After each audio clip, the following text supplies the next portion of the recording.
Nasakmit sa mga operatiba sa Police Drug Enforcement Unit ug Provincial Intelligence Unit sa Negros Oriental Police ang 4,000 grams nga shabu nga nagkantidad og 27.2 million pesos sa ilang bypass operation sa Purok Size, Barangay Maslog, Sibulan, Negros Oriental kagahapon sa buntag.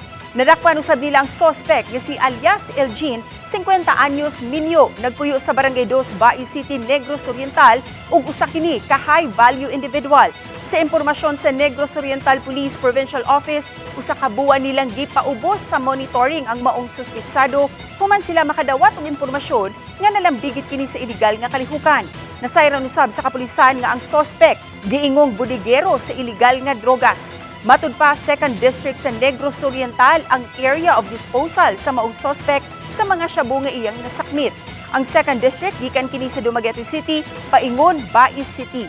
Kasong kalapasan sa Sections 5 ug 11 sa Article 2 sa Republic Act 9165 ang ipasaka batok sa maong suspect.